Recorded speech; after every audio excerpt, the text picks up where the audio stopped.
ਜੋ ਧੰਨ ਗੁਰੂ ਗ੍ਰੰਥ ਸਾਹਿਬ ਪਾਤਸ਼ਾਹ ਜੀ ਦੀ ਗੁਰਬਾਣੀ ਦੀਆਂ ਲੜੀਵਾਰ ਵਿਚਾਰਾਂ ਰੋਜ਼ਾਨਾ ਸੰਗਤਾਂ ਗੁਰੂ ਦਰਬਾਰ ਅੰਦਰ ਜੁੜ ਕਰਕੇ ਔਰ ਆਪਣੇ ਆਪਣੇ ਘਰਾਂ ਵਿੱਚ ਬੈਠ ਕਰਕੇ ਇਸ ਸਥਾਨ ਤੋਂ ਸਰਵਣ ਕਰਦੀਆਂ ਹੋ। ਉਹ ਚੱਲ ਰਹੀਆਂ ਲੜੀਵਾਰ ਗੁਰਬਾਣੀ ਵਿਚਾਰਾਂ ਦੇ ਨਾਲ ਆਪਾਂ ਸਾਂਝ ਪਾਈਏ। ਵਿਚਾਰਾਂ ਦੀ ਆਰੰਭਤਾ ਤੋਂ ਪਹਿਲਾਂ ਸਤਿਗੁਰੂ ਧੰਨ ਗੁਰੂ ਗ੍ਰੰਥ ਸਾਹਿਬ ਪਾਤਸ਼ਾਹ ਜੀ ਕਿਰਪਾ ਕਰਨ, ਆਪਣਾ ਮਿਹਰ ਭਰਿਆ ਹੱਥ ਸਿਰ ਤੇ ਰੱਖਣ। ਸਤਿਗੁਰੂ ਜੀ ਆਪ ਰਸਨਾ ਉੱਤੇ ਵਰਤ ਕੇ ਆਪਣੀ ਬਾਣੀ, ਆਪਣੇ ਸ਼ਬਦ ਦੀ ਵਿਚਾਰ ਆਪ ਕਰਵਾ ਲੈਣ ਔਰ ਆਪ ਸਰਬੱਤ ਸੰਗਤ ਬਖਸ਼ੋ ਅਸੀਸ। ਕੋਈ ਰਸਨਾ ਵਾਂਝੀ ਨਾ ਰਹੇ। ਦੋਵੇਂ ਹੱਥ ਜੋੜ ਆਪਣੀਆਂ ਮਨ ਬਿਰਤੀਆਂ ਇਕਾਗਰ ਕਰਦਿਆਂ ਲਵਾਓ ਗੁਰੂ ਚਰਨਾਂ ਵਿੱਚ ਹਾਜ਼ਰੀ। ਅਦਬ ਸਹਿਤ ਸਰਬੱਤ ਸੰਗਤ ਮਿਲ ਕਰਕੇ ਉਚਾਰਨ ਕਰੋ ਜੀ। ਸਤਨਾਮ ਸ੍ਰੀ ਵਾਹਿਗੁਰੂ ਸਾਹਿਬ ਜੀ। ਇੱਕ ਵਾਰ ਫਿਰ ਕਰੋ ਮਨ ਬਿਰਤੀਆਂ ਇਕਾਗਰ ਔਰ ਮਿਲ ਕੇ ਆਖੋ ਜੀ। ਸਤਨਾਮ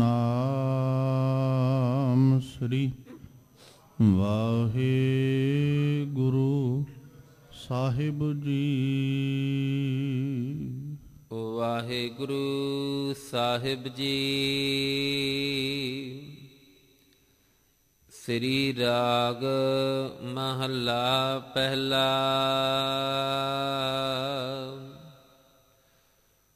ਪੰਡਿਤ ਵਾਚਹਿ ਪੋਥੀਆ, ਨਾ ਬੁਝਹਿ ਵਿਚਾਰ। ਅਨਕ ਮਤੀ ਦੇ ਚੱਲੈ, ਮਾਇਆ ਕਾ ਵਪਾਰ।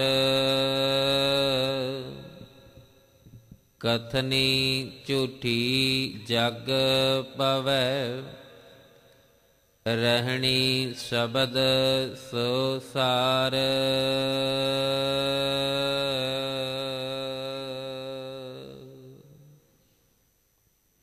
ਜਿਸ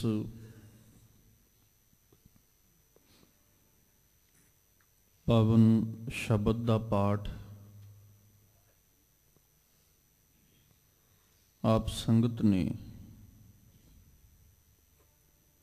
ਬੜੇ ਅਦਬ ਸਤਿਕਾਰ ਦੇ ਨਾਲ ਪਿਆਰ ਸਹਿਤ ਮਾਨਯੋਗ ਭਾਈ ਸਾਹਿਬ ਹੋਰਾਂ ਪਾਸੋਂ ਸਰਵਣ ਕੀਤਾ ਹੈ, ਇਹ ਪਾਵਨ ਬਚਨ ਸਤਿਗੁਰੂ ਧੰਨ ਗੁਰੂ ਨਾਨਕ ਸਾਹਿਬ ਜੀ ਦੀ ਰਸਨਾ ਤੋਂ ਉਚਾਰਨ ਕੀਤੇ ਹੋਏ ਸ੍ਰੀ ਰਾਗ ਦੇ ਅੰਦਰ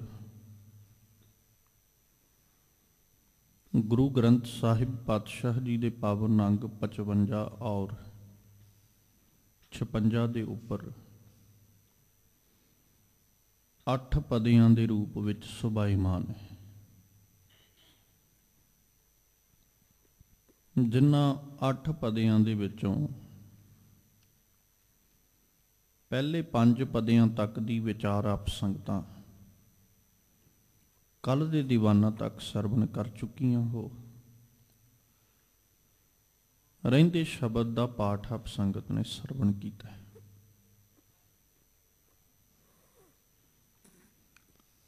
ਸਤਿਗੁਰੂ ਜੀ ਨੇ ਅੱਜ 6ਵੇਂ ਪਦੇ ਦੀ ਆਰੰਭਤਾ ਕਰਦਿਆਂ ਸਭ ਤੋਂ ਪਹਿਲਾਂ ਗਿਆਨਵਾਨ ਪੁਰਸ਼ਾਂ ਦੀ ਗੱਲ ਕੀਤੀ। ਇੱਕ ਗੱਲ ਹਮੇਸ਼ਾ ਚੇਤਾ ਰੱਖੀਏ, ਕੁਝ ਗਿਆਨ ਸਾਨੂੰ ਕਿਤਾਬਾਂ ਵਿੱਚੋਂ ਮਿਲਦਾ, ਜਿਹਨੂੰ ਅਸੀਂ ਕਿਤਾਬੀ ਗਿਆਨ ਕਹਿੰਦੇ ਹਾਂ, ਔਰ ਕੁਝ ਗਿਆਨ ਸਾਨੂੰ ਅਨੁਭਵ ਨਾਲ ਮਿਲਦਾ, ਜਿਹਨੂੰ ਅਨੁਭਵੀ ਗਿਆਨ ਆਖਿਆ ਜਾਂਦਾ ਹੈ। ਗਿਆਨ ਕੁਝ ਕਿਤਾਬੀ ਹੈ ਤੇ ਕੁਝ ਅਨੁਭਵੀ ਹੈ। जो किताबां सिखा सकदियां ने वो अनुभव नहीं, जो अनुभव सिखा सकदा है वो किताबां नहीं।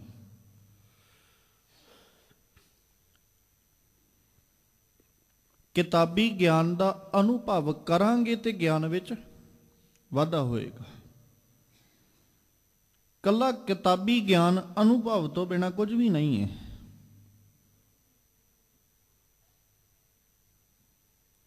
और सतगुरु जी ने अज उन्हां मनुखां दी ही गल कीती है जिहड़े ज्ञानवान ने, जिन्हां ने पोथियां नूं वाचिया। पोथियां तो भाव असीं ज्ञान दीयां पुस्तकां कह सकते हैं, ज्ञान दीयां किताबां कह सकते हैं, क्योंकि पंडित वही है ना जिहड़ा ज्ञानवान है। सतगुरु कहंदे पंडित वाचै पोथियां ना बूझै विचार। पोथियां नूं वाच लैना कल्ला पंडित होण दी निशानी नहीं है भी मैनूं पोथियां वाचणियां आउंदियां ने, मैं बहुत वड्डा ज्ञानवान हाँ। नहीं, ज्ञानवान ते उदण होवांगा जिदन पोथियां वाचण दे नाल नाल मैनूं विचारनियां आ गईयां। विचारनियां तो भावे नहीं भी हुण मैं उन्हां दे अर्थ समझण लग पिया जां अर्थ करन लग पिया, नहीं। जिदन उन्हां दी विचार मैं अपनी जिंदगी विच ढाल लई, अपने जीवन विच अपना लई, उदण असल दे विच मैं ज्ञानवान बनांगा, उदों बिना नहीं। जिवें आपां हुण सौखे दे लफ्ज़ां च पढ़ लईए, देश दे अंदर कानून बनाए हुए ने, रूल्स जिन्हों असीं कहने आ, देश दे नियम कहने आ। उन्हां नियमां दे विच कुछ नियम ऐसे ने, हर नियम की गल नहीं कर सकते आपां, कुछ नियम ऐसे ने जिहड़े बचपन तो लैके ही बच्चे नूं पढ़ाउणे शुरू कर दिते जांदे ने। जो देश दे नियम ने उन्हां नियमां दे विचों कुछ नियम ऐसे ने जिहड़े बचपन तो ही पढ़ाउणे शुरू कर दिते जांदे ने। वो जरूरी नहीं कि वो कानून आके ही दसेगा भी जिहड़े असीं तुहानूं भाई आ रूल दस्सण आए, वो किताबां विचों मिल जांदे। आम जिहड़ियां किताबां बच्चे पढ़दे, जिवें उन्हां विच सब तो पहला रूल ये दस्सिया जांदा है कि लाइट्स बारे जानकारी दित्ती जांदी, रोड लाइट्स बारे, रोड ते लगियां लाइटां बारे जानकारी दित्ती जांदी। हुण एक निक्के बच्चे नूं भी पुछ लईए ना आपां भी रैड लाइट क्यों है, वो भी दस दिंदा भी स्टॉप होने वास्ते, रुकण वास्ते। ग्रीन लाइट क्यों है, चलन वास्ते। येलो लाइट क्यों है, वो कहंदा भी असीं तैयारी कर लईए तुरन दी, इस करके। हुण एक निक्के जे बच्चे नूं ये की है, वाचै पोथियां, पोथी नूं वाचना मतलब किताब चों पढ़ लिया, ना बूझै विचार। हुण इहनूं मन्नना ना, रैड लाइट पता लग गया भी स्टॉप होने वास्ते है, रुकण वास्ते, मन्नना नहीं। उत्थे वाचियां पोथियां की करनगियां। ग्रीन लाइट चलण वास्ते है, मैं उदों बिना ही तुरिया जाना, वाचियां पोथियां की करनगियां। रैड लाइट होवे मेरा फर्ज बनता सी, क्योंकि मैं पोथियां वाचियां, मैं रुक जाता। मैं किताब पढ़ी है, किताबां विचों पढ़िया है, तो मैं रुक जाता। ग्रीन लाइट ते चलण दा, ग्रीन लाइट चलण दा संदेश दिंदी है, मैं ये भी किताबां चों पढ़िया। जदों ग्रीन लाइट हुंदी मैं उदों अपनी साइड तो तुरदा, फिर रोड क्रॉस करदा। इन्ना कते असीं वाच लिया भी रैड तुरन रुकण वास्ते है, हरी बत्ती तुरन वास्ते है, येलो बत्ती पीली बत्ती जिहड़ी है वो साडी तैयारी करन वास्ते है। ऐसी पंडित वाचै पोथियां। हुण अगे ना बूझे विचार, वो पोथियां कह की रहीआं ने, वो पोथियां विचों उपदेश की है, इहदी विचार तो मैं इनकारी हाँ, मनण तो इनकारी हाँ मैं। फिर अगली पंक्ति वेखो, सतगुरु जी ने बड़ा प्यारा उपदेश दिता। मालिक कहते अन्न को मती दे चले, ਅੰਨ ਮਤਲਬ ਹੋਰ, ਕੌਮਤੀ ਦੇ ਚਲੇ, ਹੋਰਾਂ ਨੂੰ ਮੱਤਾਂ ਦੇਈ ਜਾਣੀਆਂ। ਜਿਵੇਂ ਟੀਚਰ ਨੇ ਪੜ੍ਹਾਤਾ, ਟੀਚਰ ਆਪ ਰੁਕੇ ਕੋਈ ਨਾ। ਪੰਡਤ ਵਾਚੈ ਪੋਥੀਆਂ ਨਾ ਬੂਝੈ ਵਿਚਾਰ। ਜੇ ਹੁਣ ਅਸੀਂ ਇਹ ਕਹਿ ਲਈਏ ਵੀ ਪੰਡਤ ਇੱਕ ਟੀਚਰ ਹੈ, ਗਿਆਨਵਾਨ ਇੱਕ ਟੀਚਰ ਹੈ, ਹੁਣ ਉਹ ਟੀਚਰ ਦਾ ਫਰਜ਼ ਤੇ ਇਹ ਬਣਦਾ ਸੀ ਨਾ ਵੀ ਜਿੱਥੇ ਉਹ ਦੂਜਿਆਂ ਨੂੰ ਪੜ੍ਹਾ ਰਿਹਾ, ਦੂਜਿਆਂ ਨੂੰ ਦੱਸ ਰਿਹਾ, ਉੱਥੇ ਆਪਣੀ ਜ਼ਿੰਦਗੀ ਵਿੱਚ ਵੀ ਅਪਣਾਉਂਦਾ। ਪਰ ਹੋਇਆ ਕਿ ਅੰਨ ਕੌਮਤੀ ਦੇ ਚੱਲੇ, ਹੋਰਾਂ ਨੂੰ ਮੱਤਾਂ ਦਿੱਤੀਆਂ।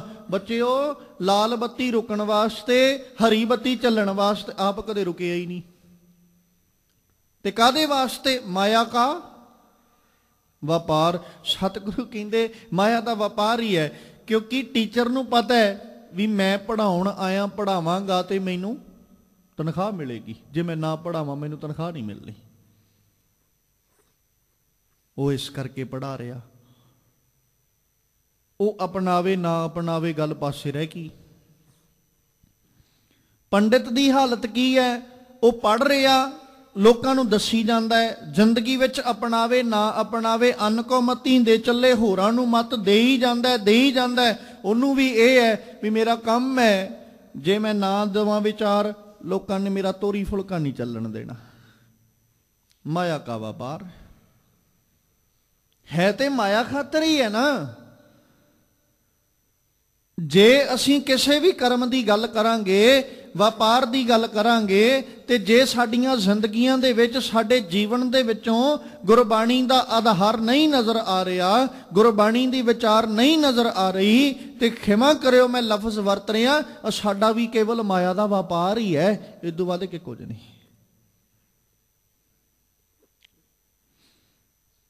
ਗਿਆਨ ਪੜ੍ਹ ਲੈਣਾ ਸੁਭਾਵਿਕ ਜਿਹੀ ਗੱਲ ਹੈ ਕਿ ਕਿਤਾਬਾਂ ਵਿੱਚੋਂ ਜੀਵ ਗਿਆਨ ਇਕੱਠਾ ਕਰ ਲੈਂਦਾ ਹੈ।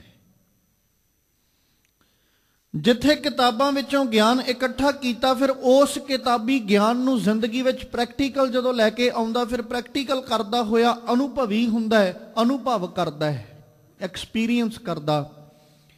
ਤੇ ਉਹ ਐਕਸਪੀਰੀਅੰਸ ਦੇ ਆਧਾਰ ਉੱਤੇ ਜੇ ਜ਼ਿੰਦਗੀ ਵਿੱਚੋਂ, ਹੁਣ ਜਿਵੇਂ ਆਪਾਂ ਹੋਰ ਸੌਖੇ ਜਿਹੇ ਰੂਪ 'ਚ ਕਹਿ ਲਈਏ ਵੀ ਇੱਕ ਮੋਟਰ ਵਹੀਕਲ ਜਿਹੜਾ ਹੈ ਨਾ, ਉਹਨੂੰ ਸਰਵਿਸ ਕਰਨ ਵਾਲਾ ਇਨਸਾਨ ਹੈ, ਉਹਦੇ ਕੋਲ ਗਿਆਨ ਹੈ, ਹੁਣ ਉਹਨੇ ਕਿਤਾਬਾਂ 'ਚੋਂ ਇਕੱਠਾ ਕਰ ਲਿਆ, ਇਕੱਠਾ ਕਰਕੇ ਉਹਨੇ ਅਨੁਭਵ ਕਰਨਾ ਸ਼ੁਰੂ ਕਰ ਲਿਆ। ਅਨੁਭਵ ਬਹੁਤ ਹੋ ਗਿਆ, ਉਹਨੂੰ ਐਕਸਪੀਰੀਅੰਸ ਬਹੁਤ ਹੋ ਗਿਆ।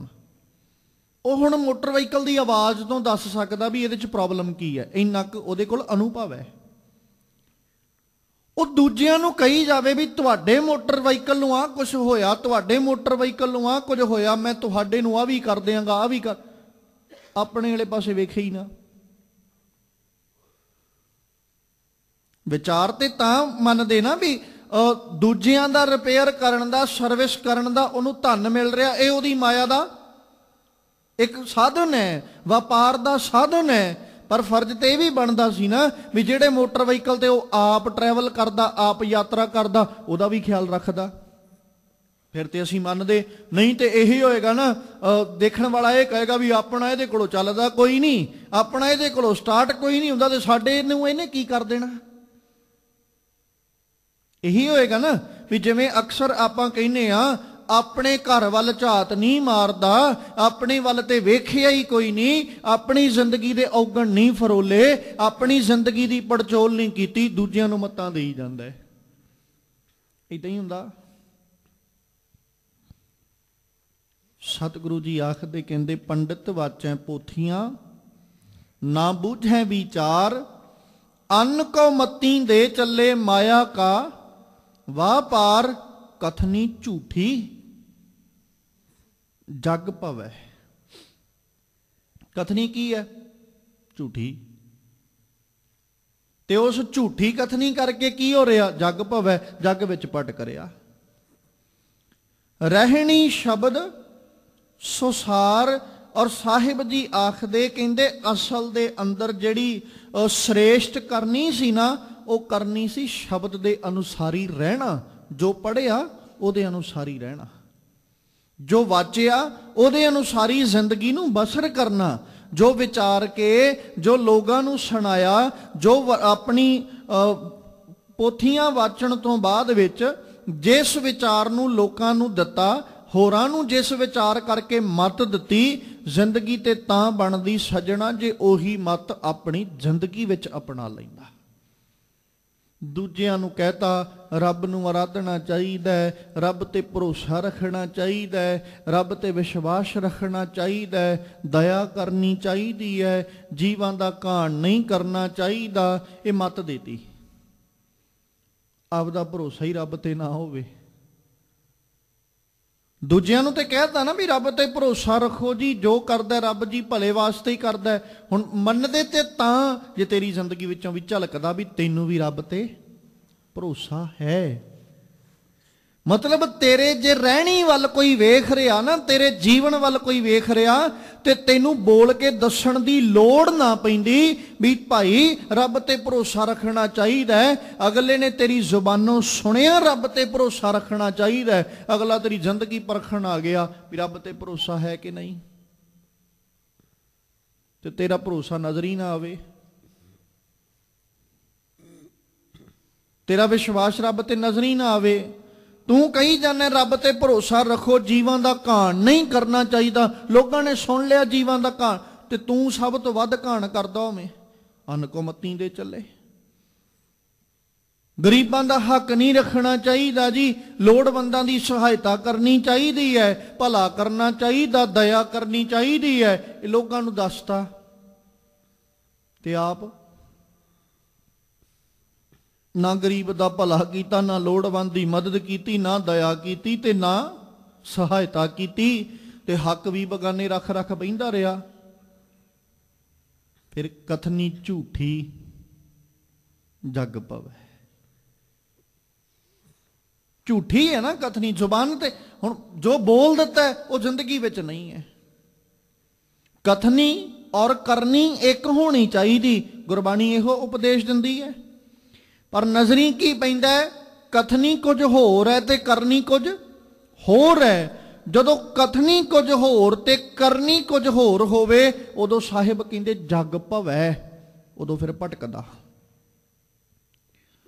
ਔਰ ਸ੍ਰੇਸ਼ਟ ਰਹਿਣੀ ਕੀ ਹੈ, ਸ਼ਬਦ ਅਨੁਸਾਰੀ ਆਪਣੀ ਜ਼ਿੰਦਗੀ ਨੂੰ ਜਿਉਣਾ। ਮਤਲਬ ਜਿਹੜੀ ਮੱਤ, ਜਿਹੜਾ ਗਿਆਨ ਅਸੀਂ ਗੁਰਬਾਣੀ ਤੋਂ ਲਿਆ,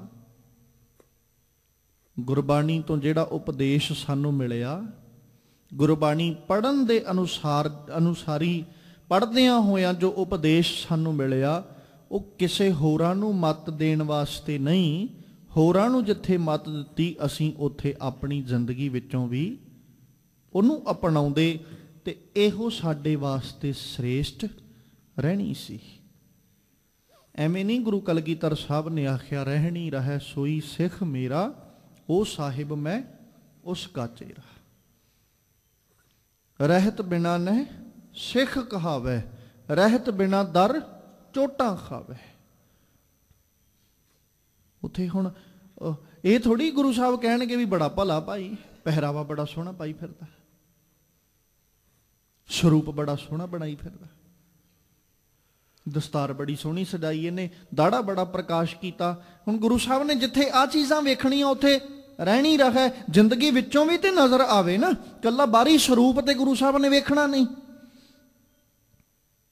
ਔਰ ਜਦੋਂ ਸਤਿਗੁਰੂ ਜੀ ਦੀ ਆਪਾਂ ਜੀਵਨ ਦੇ ਅੰਦਰ ਮਾਲਕ ਪਾਤਸ਼ਾਹ ਜੀ ਦੇ ਬਖਸ਼ਿਸ਼ ਸਿਧਾਂਤਾਂ ਦੀ ਗੱਲ ਕਰਦੇ ਹਾਂ, ਤੇ ਸਤਿਗੁਰੂ ਜੀ ਕੇਵਲ ਇਹ ਤੇ ਨਹੀਂ ਹੈ ਵੀ ਸਾਨੂੰ ਬਾਹਰੀ ਸਰੂਪ ਦੇ ਕੇ ਤੇ ਮੁੜ ਕੇ ਮਾਲਕ ਨੇ ਆਖਿਆ ਵੀ ਜਿੱਦਾਂ ਦਾ ਮਰਜ਼ੀ ਜੀਵਨ ਗੁਜ਼ਾਰੀ ਚੱਲੋ। ਇੱਕ ਮਰਿਆਦਾ ਦਿੱਤੀ ਸਤਿਗੁਰੂ ਨੇ, ਸਾਨੂੰ ਲਿਮਿਟੇਸ਼ਨਸ ਦਿੱਤੀਆਂ, ਸਾਨੂੰ ਸੀਮਾਵਾਂ ਦਿੱਤੀਆਂ ਵੀ ਅਸੀਂ ਇਹਨਾਂ ਦੇ ਆਧਾਰ ਤੇ ਇਹਦੇ ਇਸ ਦਾਇਰੇ ਦੇ ਵਿੱਚ ਅਸੀਂ ਆਪਣਾ ਜੀਵਨ ਗੁਜ਼ਾਰਨਾ। ਤੇ ਉਹ ਦਾਇਰਾ ਲੋਕਾਂ ਨੂੰ ਦੱਸਣ ਵਾਸਤੇ ਥੋੜੀ ਹੈ ਮੈਂ ਆਖੀ ਜਾਵਾਂ ਭਾਈ ਇਦਾਂ ਜ਼ਿੰਦਗੀ ਗੁਜ਼ਾਰਨੀ ਚਾਹੀਦੀ, ਇਦਾਂ ਜੀਵਨ ਗੁਜ਼ਾਰਨਾ, ਆਪਣਾ ਹੋਵੇ ਹੀ ਕੋਈ ਨਾ। ਔਰ ਬਹੁਤਾਤ ਅੱਜ ਦੇ ਹਾਲਾਤ ਇਦਾਂ ਦੇ ਹੀ ਨੇ। ਸਤਿਗੁਰੂ ਜੀ ਨੇ ਆਖਿਆ, ਕਹਿੰਦੇ ਕਥਨੀ ਝੂਠੀ ਜਗ ਭਵੈ। ਜਗ ਹੁਣ ਸਿਰਫ ਕਥਨੀ ਜਿਹੜੀ ਹੈ ਨਾ, ਇਹ ਝੂਠ ਹੀ ਨਜ਼ਰੀ ਪੈ ਰਹੀ ਹੈ, ਜੀਵਨ ਵਿੱਚੋਂ ਨਹੀਂ ਝਲਕ ਰਹੀ। ਸੋ ਜਿਸ ਕਰਕੇ ਭਟਕਣਾ। ਔਰ ਰਹਿਣੀ ਜਿਹੜੀ ਹੈ ਉਹ ਸ਼ਬਦ ਦੇ ਅਨੁਸਾਰੀ ਜਦੋਂ ਜੀਵ ਰਹਿੰਦਾ, ਸ਼ਬਦ ਦੇ ਅਨੁਸਾਰ ਹੋ ਕੇ ਜਾਂ ਸ਼ਬਦ ਰਾਹੀਂ ਜਦੋਂ ਆਪਣੀ ਜ਼ਿੰਦਗੀ ਨੂੰ ਜਿਉਣ ਲੱਗ ਪੈਂਦਾ, ਉਦੋਂ ਇਹਦੀ ਰਹਿਣੀ ਜਿਹੜੀ ਹੈ ਇਹ ਸ੍ਰੇਸ਼ਟ ਬਣ ਜਾਂਦੀ ਹੈ। ਕੀਤੇ ਪੰਡਤ ਜੋਤ ਕੀ ਬੇਦਾ ਕਰਹਿ ਵਿਚਾਰ, ਵਾਦ ਵਿਰੋਧ ਸਲਾਹਣੇ ਵਾਦੇ ਆਵਣ ਜਾਣ, ਬਿਨ ਗੁਰ ਕਰਮ ਨਾ ਛੁਟ ਸੀ ਕਹਿ ਸੁਣ ਆਖ ਵਖਾਣ। ਗਿਆਨ ਬਹਿਸ ਵਾਸਤੇ ਨਹੀਂ ਹੁੰਦਾ, ਗਿਆਨ ਵਾਦ ਵਿਰੋਧ ਵਾਸਤੇ ਨਹੀਂ ਹੁੰਦਾ, ਗਿਆਨ ਵਿਚਾਰਨ ਵਾਸਤੇ ਔਰ ਜ਼ਿੰਦਗੀ ਨੂੰ ਜਿਉਣ ਵਾਸਤੇ ਹੁੰਦਾ। ਪਰ ਅਫਸੋਸ ਇਸ ਗੱਲ ਦਾ ਹੈ ਕਿ ਅੱਜ ਦਾ ਗਿਆਨਵਾਨ ਪੁਰਸ਼ ਗਿਆਨ ਵਿਚਾਰਨ ਵਾਸਤੇ ਔਰ ਜ਼ਿੰਦਗੀ ਜਿਉਣ ਵਾਸਤੇ ਨਹੀਂ ਵਰਤ ਰਿਹਾ। ਅੱਜ ਦਾ ਗਿਆਨਵਾਨ ਪੁਰਸ਼ ਗਿਆਨ ਨੂੰ ਵਾਦ ਤੇ ਵਿਰੋਧ ਵਾਸਤੇ ਵਰਤ ਰਿਹਾ। ਅੱਜ ਦਾ ਗਿਆਨਵਾਨ ਪੁਰਸ਼ ਗਿਆਨ ਨੂੰ ਬਹਿਸਬਾਜ਼ੀ ਵਾਸਤੇ ਵਰਤ ਰਿਹਾ, ਨਾ ਕਿ ਵਿਚਾਰ ਵਾਸਤੇ। ਕਿਉਂਕਿ ਬਹਿਸ ਔਰ ਵਿਚਾਰ ਦੇ ਵਿੱਚ ਫਰਕ ਹੈ। ਵਿਚਾਰ ਹਮੇਸ਼ਾ ਕਿਸੇ ਨਾ ਕਿਸੇ ਨਤੀਜੇ ਤੇ ਲੈ ਕੇ ਜਾਂਦੀ ਹੈ, ਰਿਜ਼ਲਟ ਤੇ ਲੈ ਕੇ ਜਾਂਦੀ ਹੈ। ਬਹਿਸ ਵਿੱਚੋਂ ਕਦੇ ਨਤੀਜਾ ਨਹੀਂ ਨਿਕਲਿਆ। ਜਦੋਂ ਅਸੀਂ ਵਾਦ ਤੇ ਵਿਰੋਧ ਵਿੱਚ ਹੋਵਾਂਗੇ ਨਾ, ਉਦੋਂ ਕਦੇ ਰਿਜ਼ਲਟ ਨਹੀਂ ਨਿਕਲੇਗਾ। ਉਦੋਂ ਤੇ ਬਸ ਇਹ ਹੈ ਵੀ ਰਿਜ਼ਲਟ ਇਹੀ ਹੈ ਵੀ ਅਖੀਰ ਝਗੜਾ ਹੀ ਹੋਣਾ, ਲੜਾਈ ਹੋਣੀ ਹੈ।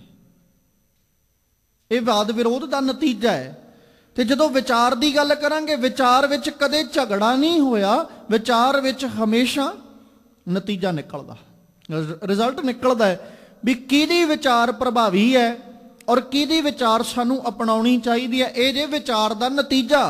ਤੇ ਮਾਲਕ ਦੀ ਕੀ ਆਖਦੇ, ਕਹਿੰਦੇ ਕੇਤੇ ਪੰਡਿਤ ਜੋਤ ਕੀ ਵੇਦਾਂ ਕਰਹਿ ਵਿਚਾਰ। ਵੇਦਾਂ ਮਤਲਬ ਧਾਰਮਿਕ ਗ੍ਰੰਥ ਜਾਂ ਗ੍ਰੰਥਾਂ ਦੀ ਵਿਚਾਰ ਕਰ ਰਹੇ ਨੇ। ਹੁਣ ਉਹ ਜਿਹੜੇ ਜੋਤਸ਼ੀ ਜੋਤਕੀ ਨੇ, ਜਿਹੜੇ ਗਿਆਨਵਾਨ ਨੇ, ਜਿਨ੍ਹਾਂ ਨੇ ਵੇਦਾਂ ਦੀ ਵਿਚਾਰ ਨੂੰ ਕੀਤਾ, ਉਹ ਕਰ ਕਿਉਂ ਰਹੇ ਨੇ? ਵਾਦ ਵਿਰੋਧ ਸਲਾਹ ਨੇ, ਇਸ ਕਰਕੇ ਕਰ ਰਹੇ।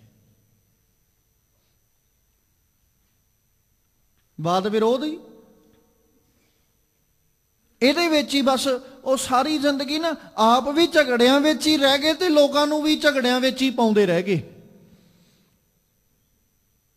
ਸਾਰੀ ਜ਼ਿੰਦਗੀ ਇਸੇ ਤਰ੍ਹਾਂ ਹੀ ਬਤੀਤ ਕਰਤੀ, ਸਾਰਾ ਜੀਵਨ ਇਦਾਂ ਹੀ। ਆਪ ਵੀ ਵਾਦ ਵਿਰੋਧ ਵਿੱਚ ਰਹਿ ਗਿਆ, ਲੋਕਾਂ ਨੂੰ ਵੀ ਵਾਦ ਵਿਰੋਧ ਹੀ ਸੁਣਾਇਆ। ਵਾਦ ਵਿਰੋਧ ਸੁਣਾਉਂਦੇ ਆ, ਵਾਦ ਵਿਰੋਧ ਵਿੱਚ ਹੀ ਜ਼ਿੰਦਗੀ ਬਤੀਤ ਕਰਦੇ ਆ। ਸਾਹਿਬ ਕੀ ਕਹਿੰਦੇ? ਵਾਦੇ ਆਵਣ ਜਾਣ, ਉਹਦੇ ਵਿੱਚ ਹੀ ਆਉਂਦਾ ਜਾਂਦਾ ਜੰਮਦਾ ਮਰਦਾ ਰਹਿ ਜਾਂਦਾ ਹੈ। ਚਾਹੀਦਾ ਕੀ ਸੀ ਕਿ ਵਾਦ ਵਿਰੋਧ ਦਾ ਤਿਆਗ ਕਰਕੇ ਵਿਵੇਕੀ ਬਣਦਾ, ਵਿਵੇਕਤਾ ਅਪਣਾਉਂਦਾ। ਵਿਵੇਕੀ ਬਣ ਕੇ ਵਾਦ ਵਿਰੋਧ ਦਾ ਤਿਆਗ ਕਰਕੇ ਤੇ ਚੰਗੀ ਵਿਚਾਰ ਨੂੰ ਆਪਣੀ ਜ਼ਿੰਦਗੀ ਵਿੱਚ ਅਪਣਾਉਂਦਾ। ਗੁਰੂ ਨਾਨਕ ਸਾਹਿਬ ਦਾ ਜਦੋਂ ਜੀਵਨ ਪੜ੍ਹਦੇ ਆ, ਮਾਲਿਕ ਪਾਤਸ਼ਾਹ ਜੀ ਨੂੰ ਬ੍ਰਹਮਦਾਸ ਮਿਲਦਾ। ਗੁਰੂ ਨਾਨਕ ਸਾਹਿਬ ਨੂੰ ਬ੍ਰਹਮਦਾਸ ਮਿਲਿਆ ਹੈ ਤੇ ਉਹ ਵੀ ਬੜਾ ਵੱਡਾ ਪੰਡਤ, ਗਿਆਨਵਾਨ ਬਹੁਤ ਹੈ। ਉਹ ਇੰਨਾ ਕੁ ਗਿਆਨਵਾਨ ਹੈ ਵੀ ਉਹਦੇ ਨਾਲ ਛੇਤੀ ਕੀਤਿਆਂ ਕੋਈ ਵਿਚਾਰ ਚਰਚਾ ਕਰਨ ਨੂੰ ਤਿਆਰ ਨਹੀਂ ਸੀ ਹੁੰਦਾ ਵੀ ਭਾਈ ਤੇਰੇ ਨਾਲ ਵਿਚਾਰ ਚਰਚਾ ਕਰ ਲਈਏ ਅਸੀਂ। ਜਦੋਂ ਉਹਨੇ ਵਿਚਾਰ ਕਰਨੀ ਨਾ, ਉਹਨੇ ਜਾ ਕੇ ਆਪ ਆਫਰ ਕਰਨਾ ਵੀ ਮੈਂ ਤੁਹਾਡੇ ਨਾਲ ਵਿਚਾਰ ਕਰਨਾ ਆ।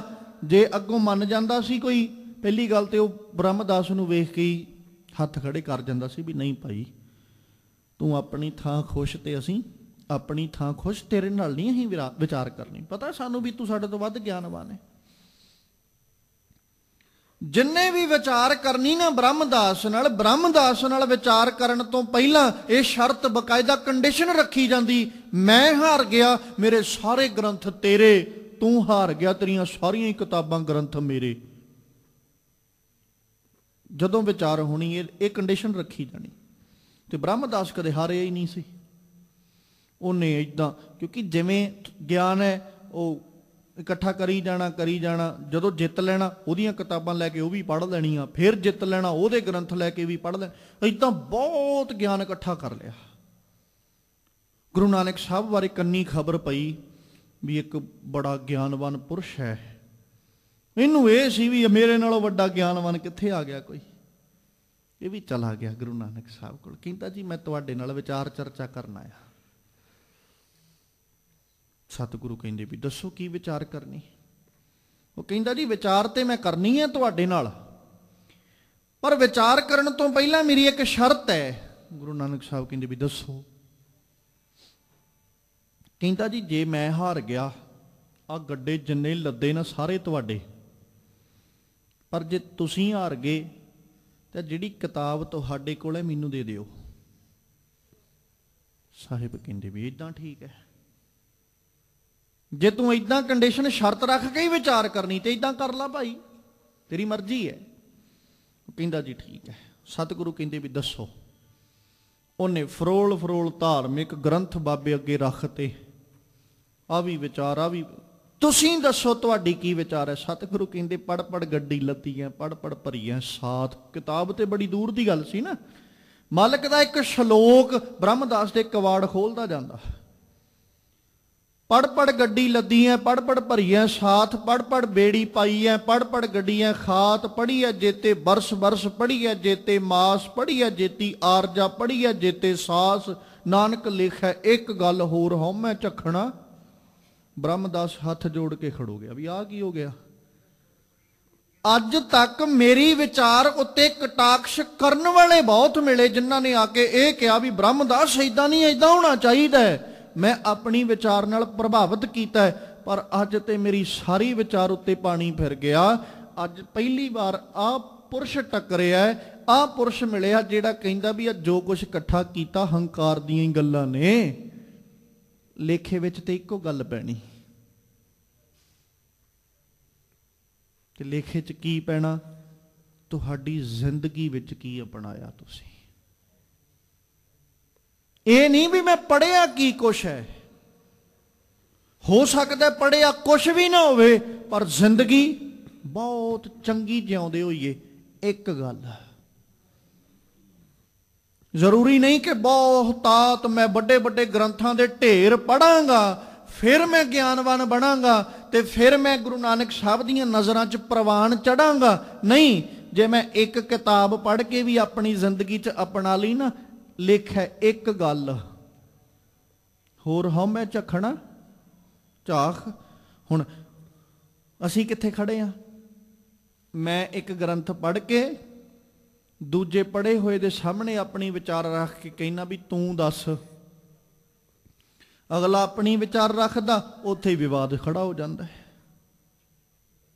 साहिब जी कह रहे ने, मालक कहंदे वाद विरोध सलाह दे सारी जिंदगी इन्हां वादां विरोधां विच ही लंघ गई, और वादे आवन जान वाद विवाद विच ही आउणा ते जाना पै गया, जम्मना ते मरना पै गया। ते सतगुरु कहंदे हुण जे बचना चाहुना ना ते फिर की कर, बिन गुर कर्म ना छुट सी। कहंदे गुरु के कर्म तो बिना नहीं छुटिया जाना, गुरु की बख्शिश तो बिना वाद विरोध विचों निकलिया नहीं जाना। वाद विरोध दूजियां नाल छड्डो, असीं अपनी जिंदगी च ही वाद विरोध विच फसे बैठे हैं। मेरे अंदरलियां विचारां ही वाद विरोध विच मैनूं लैके बैठियां ने। मैं दूजे नाल वाद विरोध करां भावें ना करां, पर मेरे अंदर जिहड़ी हर वक्त विचारां दी हलचल मची है, वो आपस विच ही वाद विरोध करी जांदी है। एक विचार कहंदी इदां कर ला, एक विचार कहंदी इदां ना कर। मैं ते अजे तक जिंदगी अपनी विच विवेकता नाल फैसला नहीं कर सकिया, वाद विरोध ते मैनूं आउण जाण च ले ही गई ना। जदों मैं किसी नतीजे ते पहुंच ही नहीं सकिया, की होएगा? रिजल्ट तो नहीं निकलना ना कुछ। घरों सफर करने वास्ते तुरया, अगे आगे दो राह, मेरे तो चूज ही नहीं कर होया भी किहड़े राह ते तुरना। चुन ही नहीं होया भी सज्जे पासे जावां कि खब्बे पासे जावां, यही नहीं चुन होया, की कर लांगा मैं? ਕਿਸੇ ਇੱਕ ਥਾਂ ਤੇ ਮੰਜ਼ਲ ਨੂੰ ਚੁਣ ਕੇ ਮੈਂ ਘਰੋਂ ਤੁਰ ਪਿਆ ਵੀ ਮੈਂ ਫਲਾਣੇ ਥਾਂ ਜਾਣਾ ਹੈ, ਅੱਗੇ ਜਾ ਕੇ ਰਾਹ ਬਣ ਗਏ 2 ਤੇ ਮੈਨੂੰ ਅਜੇ ਤੱਕ ਇਹ ਹੀ ਨਹੀਂ ਪਤਾ ਲੱਗਾ ਵੀ ਰਾਹ ਕਿਹੜੇ ਤੇ ਤੁਰਨਾ ਤੇ ਮੰਜ਼ਿਲ ਕਿਵੇਂ ਮਿਲ ਜੇਗੀ। ਸਾਡੀ ਆਪਣੀ ਜ਼ਿੰਦਗੀ ਦੀ ਹਾਲਤ ਹੈ, ਅੰਦਰਲੇ ਵਿਚਾਰਾਂ ਦੀ ਹਾਲਤ ਹੈ, ਜੋ ਅੰਦਰ ਸਾਡੇ ਵਿਚਾਰਾਂ ਦੀ ਹਲਚਲ ਮਚ ਰਹੀ। ਸਾਨੂੰ ਤੇ ਅਜੇ ਤੱਕ ਇਹ ਨਹੀਂ ਪਤਾ ਲੱਗਾ ਵੀ ਅਸੀਂ ਕਰਨਾ ਕੀ ਹੈ। ਤੇ ਜੇ ਇਹ ਗੱਲ ਸਮਝ ਲੱਗ ਜਾਏ ਵੀ ਕਿਹੜੇ ਰਾਹ ਤੇ ਤੁਰਨਾ, ਫਿਰ ਇਨਸਾਨ ਤੇ ਆਸਾਨੀ ਨਾਲ ਉਸ ਮਾਰਗ ਤੇ ਚੱਲ ਪਵੇ। ਪਰ ਅਫਸੋਸ ਅਜੇ ਤੱਕ ਸਮਝ ਨਹੀਂ ਲੱਗੀ, ਅਜੇ ਤੱਕ ਇਸ ਗੱਲ ਨੂੰ ਪਤਾ ਨਹੀਂ ਕਰ ਸਕਿਆ। ਸਾਹਿਬ ਕਹਿੰਦੇ ਜੇ ਹੁਣ ਬਚਣਾ ਚਾਹੁੰਦਾ ਹੈ ਨਾ ਤੇ ਕੀ ਕਰ, ਗੁਰੂ ਕੀ ਬਖਸ਼ਿਸ਼ ਲੈ। ਜਦੋਂ ਗੁਰੂ ਕੀ ਬਖਸ਼ਿਸ਼ ਹੋ ਗਈ ਨਾ, ਗੁਰੂ ਨੇ ਬਣਾ ਦੇਣਾ ਤੈਨੂੰ ਵਿਵੇਕੀ। ਵਿਵੇਕੀ ਮਤਲਬ ਤੈਨੂੰ ਫੈਸਲਾ ਲੈਣ ਦਾ ਬਲ ਗੁਰੂ ਦੇ ਦੇਗਾ। ਤੇ ਚੇਤਾ ਰੱਖੀ, ਜਿੱਦਣ ਫੈਸਲਾ ਲੈਣ ਦਾ ਬਲ ਗੁਰੂ ਨੇ ਦੇਤਾ ਨਾ, ਬਚਾਅ ਉਦਣ ਹੀ ਹੋਣਾ, ਉਦੋਂ ਪਹਿਲਾਂ ਛੁਟਕਾਰਾ ਨਹੀਂ। ਬਿਨ ਗੁਰ ਕਰਮ ਨਾ ਛੁੱਟ ਸੀ, ਕਹਿ ਸੁਣ ਆਖ ਵਖਾਣ। ਜਿੰਨਾ ਮਰਜੀ ਕਹਿੰਦਾ ਰਹਿ, ਜਿੰਨਾ ਮਰਜੀ ਸੁਣਦਾ ਰਹਿ, ਜਿੰਨਾ ਮਰਜੀ ਵਖਾਣ ਕਰਦਾ ਰਹਿ, ਪਰ ਚੇਤਾ ਰੱਖੀ ਕਹਿਣਾ ਸੁਣਨਾ ਤੇ ਵਖਾਨਣਾ ਉਦਣ ਪ੍ਰਵਾਨਿਆ ਜਾਏਗਾ ਸੱਜਣਾ, ਜਿੱਦਣ ਗੁਰੂ ਕੀ ਬਖਸ਼ਿਸ਼ ਦਾ ਪਾਤਰ ਬਣੇਗਾ, ਉਦੋਂ ਬਿਨਾ ਨਹੀਂ। ਕਹਿਣਾ ਵੀ ਬਾਦ ਵਿੱਚ ਲੈ ਜਾਏਗਾ, ਸੁਣਨਾ ਵੀ ਹੋ ਸਕਦਾ ਤੈਨੂੰ ਬਾਦ ਵਿੱਚ ਲੈ ਜਾਏ, ਤੇ ਤੇਰਾ ਵਖਾਨਣਾ ਵੀ ਤੈਨੂੰ ਬਾਦ ਚ ਲੈ ਜਾਏਗਾ। ਜੇ ਕਰਮ ਨਾ ਹੋਇਆ, ਇੱਥੇ ਕਹਿਣਾ ਸੁਣਨਾ ਵਖਾਨਣਾ ਤੇ ਸਤਿਗੁਰੂ ਜੀ ਕਹਿੰਦੇ ਸੱਜਣਾ, ਜਿੰਨਾ ਚਿਰ ਤੇਰੇ ਕੋਲ ਪ੍ਰਤੀਤ, ਤੇਰੇ ਕੋਲ ਪਿਆਰ ਤੇ ਤੇਰੇ ਕੋਲ ਭਰੋਸਾ ਨਹੀਂ, ਚੇਤਾ ਰੱਖੀ ਤੇਰਾ ਆਖਣਾ ਸੁਣਨਾ ਤੇ ਵਖਾਨਣਾ ਵੀ ਰੋਣਾ ਹੀ ਹੈ, ਇਦੋਂ ਵੱਧ ਕੇ ਕੁਝ ਨਹੀਂ। ਇਸ ਲਈ ਗੁਰੂ ਕੇ ਕਰਮ ਦੇ ਅਸੀਂ ਪਾਤਰ ਬਣੀਏ। ਸਭ ਗੁਣਵੰਤੀ ਆਖੀਐ, ਮੈਂ ਗੁਣ ਨਾਹੀ ਕੋਏ। ਹਰ ਵਰ ਨਾਰ ਸੁਹਾਵਣੀ, ਮੈਂ ਭਾਵੈ ਪ੍ਰਭ ਸੋਏ। ਨਾਨਕ ਸ਼ਬਦ ਮਿਲਾਵੜਾ, ਨਾ ਵਿਛੋੜਾ ਹੋਏ। ਸਭ ਗੁਣਵੰਤੀ ਆਖੀ ਹੈ। ਸਾਰੀਆਂ ਕੀ ਕਹਿ ਰਹੀਆਂ? ਬਾਬਾ ਫਰੀਦ ਜੀ ਨੂੰ ਪੜੋ। ਮਾਲਕ ਜੀ ਕਹਿੰਦੇ ਕਾਲੇ ਮੈਂਡੇ ਕੱਪੜੇ ਕਾਲਾ ਮੈਂਡਾ, ਗੁਣ ਹੀ ਭਰਿਆ ਮੈਂ ਫਿਰਾਂ ਲੋਕ ਕਹੇ ਦਰਵੇਸ਼। ਲੋਕੀ ਦਰਵੇਸ਼ ਕਹੀ ਜਾਂਦੇ ਨੇ, ਪਰ ਮੈਨੂੰ ਅਜੇ ਤੱਕ ਆਪਣੇ ਵਿੱਚ ਦਰਵੇਸ਼ਾਂ ਵਾਲਾ ਗੁਣ ਦਿਸਿਆ ਨਹੀਂ। ਕਿਉਂਕਿ ਗੁਣ ਹੀ, ਮੈਂ ਤੇ ਗੁਨਾਹਾਂ ਨਾਲ ਭਰਿਆ ਹੋਇਆ, ਮੇਰੇ ਤੇ ਔਗਣਾਂ ਨਾਲ ਭਰਿਆ ਪਿਆ, ਔਗਣੀ ਭਰਿਆ ਸਰੀਰ ਹੈ, ਇਹ ਸਾਰਾ ਸਰੀਰ ਔਗਣਾਂ ਨਾਲ ਹੀ ਭਰਿਆ। ਲੋਕ ਦਰਵੇਸ਼ ਕਹੀ ਜਾਂਦੇ ਨੇ। ਉਹੀ ਹਾਲਤ ਮਾਲਕ ਕਹਿੰਦੇ ਸਭ ਗੁਣਵੰਤੀ ਆਖੀ ਹੈ। ਸਾਰੇ ਕਹਿੰਦੇ ਵੀ ਇਹ ਬੜੀ ਗੁਣਵਾਨ ਹੈ, ਮੈਂ ਗੁਣ ਨਾ ਹੀ ਕੋਈ, ਪਰ ਕਹਿੰਦੇ ਵੀ ਮੇਰੇ ਕੋਲ ਗੁਣ ਕੋਈ ਨਹੀਂ। ਹਰ ਵਰ ਨਾਰ ਸੁਹਾਵਣੀ, ਕਹਿੰਦੇ ਉਹ ਨਾਰੀ ਸੋਹਣੀ ਹੈ। ਕਿਹੜੀ? ਜਿਹਦੇ ਕੋਲ ਹਰ ਵਰ ਪਰਮਾਤਮਾ ਰੂਪੀ ਪਤੀ ਜਿਹਦੇ ਕੋਲ ਹੈ। ਮੈਂ ਭਾਵੈ ਪ੍ਰਭ ਸੋਏ, ਕਿਤੇ ਰੱਬ ਜੀ ਰਹਿਮਤ ਕਰਨ ਮੈਂ ਵੀ ਉਸ ਹਰੀ ਪਰਮਾਤਮਾ ਨੂੰ ਭਾ ਜਾਵਾਂ, ਚੰਗੀ ਲੱਗ ਜਾਵਾਂ। ਜਦੋਂ ਉਹਨੂੰ ਚੰਗੀ ਲੱਗ ਗਈ, ਫਿਰ ਨਾਨਕ ਸ਼ਬਦ ਮਿਲਾਵੜਾ। ਇਹ ਨਾਨਕ ਜੀ ਫਿਰ ਸ਼ਬਦ ਰਾਹੀਂ ਮਿਲਾਵੜਾ ਹੁੰਦਾ, ਮੇਲ ਹੁੰਦਾ। ਜਦੋਂ ਸ਼ਬਦ ਰਾਹੀਂ ਮਿਲਾਵੜਾ ਹੁੰਦਾ, ਫਿਰ ਨਾ ਵਿਛੋੜਾ ਹੋਏ, ਫਿਰ ਕਦੇ ਵਿਛੋੜਾ ਨਹੀਂ ਪੈਂਦਾ। ਫਿਰ ਉਹ ਕਦੇ ਜ਼ਿੰਦਗੀ ਵਿੱਚ ਵਿਛੋੜਾ ਪੈਣ ਹੀ ਨਹੀਂ ਦਿੰਦਾ, ਜਦੋਂ ਸ਼ਬਦ ਰਾਹੀਂ ਕਿਤੇ ਮਿਲਾਪ ਹੋ ਜਾਏ। ਸ਼ਬਦ ਮਤਲਬ ਗਿਆਨ। ਜਦੋਂ ਗਿਆਨ ਰਾਹੀਂ ਜ਼ਿੰਦਗੀ ਵਿੱਚ ਉਹਦੇ ਨਾਲ ਮਿਲਾਪ ਹੁੰਦਾ ਨਾ, ਉਦੋਂ ਚੇਤਾ ਰੱਖੀਏ ਫਿਰ ਕਦੇ ਜ਼ਿੰਦਗੀ 'ਚ ਵਿਛੋੜਾ ਨਹੀਂ ਪੈਂਦਾ। ਖੈਰ, ਜਿੱਥੇ ਸਾਹਿਬ ਜੀ ਦੇ ਇਸ ਪਾਵਨ ਸ਼ਬਦ ਰਾਹੀਂ ਮਾਲਕ ਜੀ ਨੇ ਉਪਦੇਸ਼ ਬਖਸ਼ਿਸ਼ ਕੀਤਾ, ਅੱਜ ਬਾਬਾ ਜ਼ੋਰਾਵਰ ਸਿੰਘ ਜੀ, ਬਾਬਾ ਫਤਿਹ ਸਿੰਘ ਜੀ ਔਰ ਮਾਂ ਗੁਜਰ ਕੌਰ ਜੀ,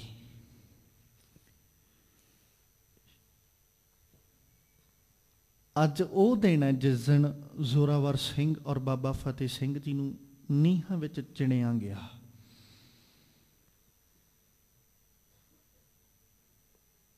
ਜਿਹੜੀ ਰਾਤ ਗੁਜ਼ਰੀ ਨਾ, ਇਹ ਰਾਤ ਸਾਰੀ ਦਾਦੀ ਨੇ ਗੋਦੀ 'ਚ ਬਿਠਾ ਕੇ ਜ਼ੋਰਾਵਰ ਤੇ ਫਤਿਹ ਸਿੰਘ ਨੂੰ ਦ੍ਰਿੜਤਾ ਬਖਸ਼ਿਸ਼ ਕੀਤੀ ਸਾਰੀ ਰਾਤ। ਇੰਨਾ ਤੇ ਪਤਾ ਲੱਗ ਚੁੱਕਾ ਨਾ, ਕਿਉਂਕਿ ਜਦੋਂ ਵਾਪਸ ਆਏ ਸੀ ਪੇਸ਼ੀ ਤੋਂ ਬਾਅਦ ਵਿੱਚ ਸਾਹਿਬਜ਼ਾਦੇ ਵਾਪਸ ਆਏ ਨੇ ਤੇ ਉਹਨਾਂ ਆ ਕੇ ਦੱਸਿਆ ਦਾਦੀ ਨੂੰ ਵੀ ਦਾਦੀ ਆਹ ਫਤਵਾ ਵਜ਼ੀਦ ਖਾਨ ਨੇ ਲਵਾਇਆ ਵੀ ਉਹਨੇ ਸਾਨੂੰ ਨੀਹਾਂ ਵਿੱਚ ਚਿਣਨ ਦਾ ਫਤਵਾ ਜਿਹੜਾ ਉਹ ਸਾਡੇ ਪ੍ਰਤੀ ਜਾਰੀ ਕੀਤਾ।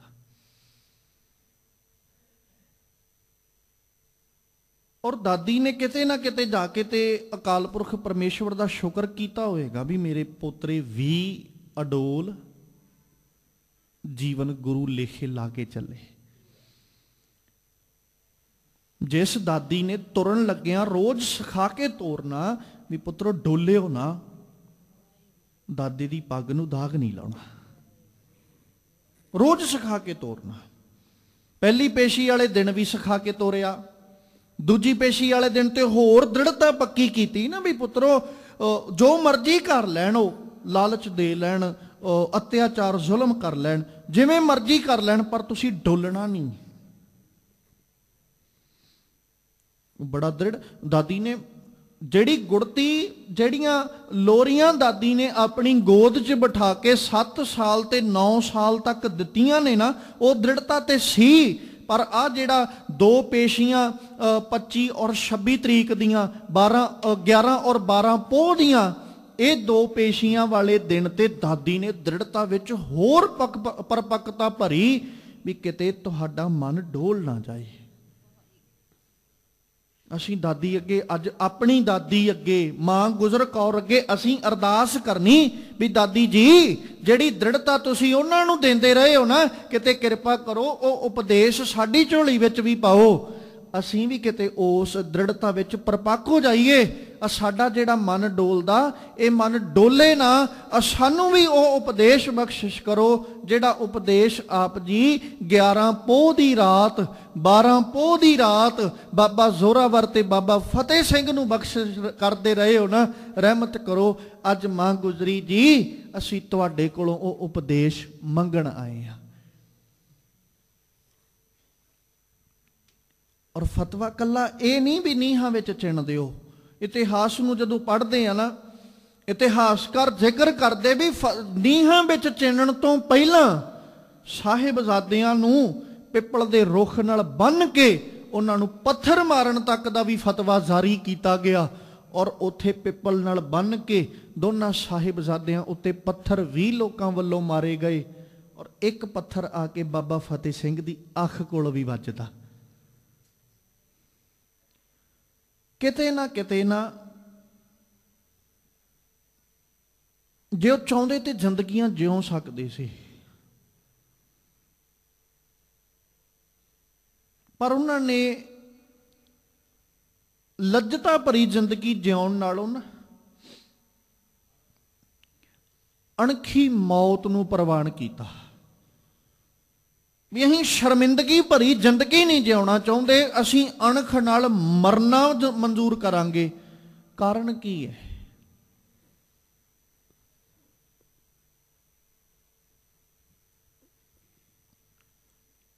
ਜਦੋਂ ਕਾਰਨ ਲੱਭਾਂਗੇ ਨਾ, ਤੇ ਸਭ ਤੋਂ ਪਹਿਲਾਂ ਆਪਣੇ ਵੱਲ ਝਾਤ ਮਾਰਿਓ। ਸਭ ਤੋਂ ਵੱਡਾ ਕਾਰਨ ਅਸੀਂ ਆ।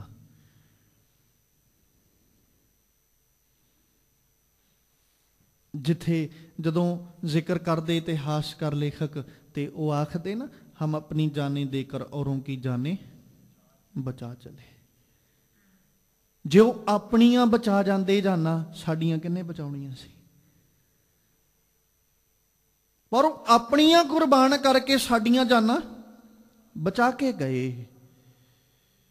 ਉਹ ਤਸ਼ੱਦਦ ਉਹਨਾਂ ਨੇ ਕਿਵੇਂ ਸਾਰੀ ਰਾਤ, ਪਿਛਲੇਰੇ ਦੀਵਾਨਾਂ ਵਿੱਚ ਵੀ ਆਪ ਜੀ ਅੱਗੇ ਜ਼ਿਕਰ ਕੀਤਾ, ਦਾਦੀ ਨੇ ਗੋਦੀ 'ਚ ਬਿਠਾ ਕੇ ਉਹਨਾਂ ਨੂੰ ਕਿਵੇਂ ਨਿੱਘ ਦਿੱਤਾ ਹੋਏਗਾ।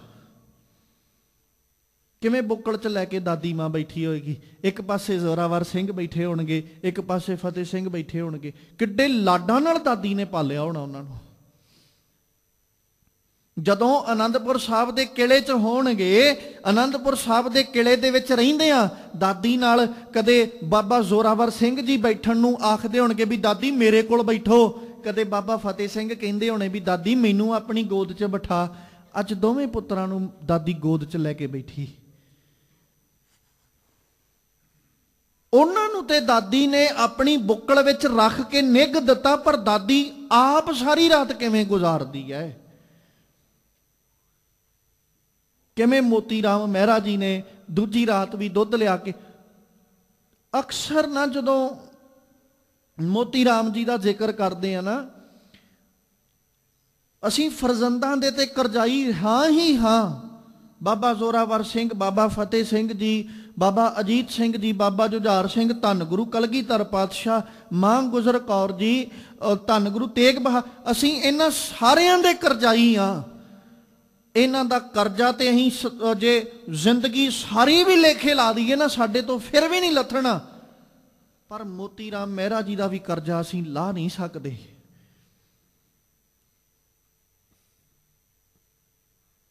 ਅਸੀਂ ਨਾ, ਕੋਈ ਬੰਦਾ ਕਵੇ ਨਾ ਵੀ ਮੈਨੂੰ ਭੁੱਖ ਲੱਗੀ ਹੈ ਤੇ ਇਉਂ ਕਰ ਇੱਕ ਗਲਾਸ ਦੁੱਧ ਦਾ ਪਿਆ ਦੇ ਵੀ ਰੱਬ ਤੇਰੀਆਂ ਝੋਲੀਆਂ ਭਰੇਗਾ, ਤੇ ਅਸੀਂ ਹੱਥ ਜੋੜ ਦਈਏ ਵੀ ਜਾ ਬਾਬਾ ਦੁੱਧ ਸਾਡੇ ਕੋਲ ਹੈ ਨਹੀਂ ਪੀਣ ਨੂੰ, ਤੈਨੂੰ ਕਿੱਥੋਂ ਪਿਆ ਦਈਏ।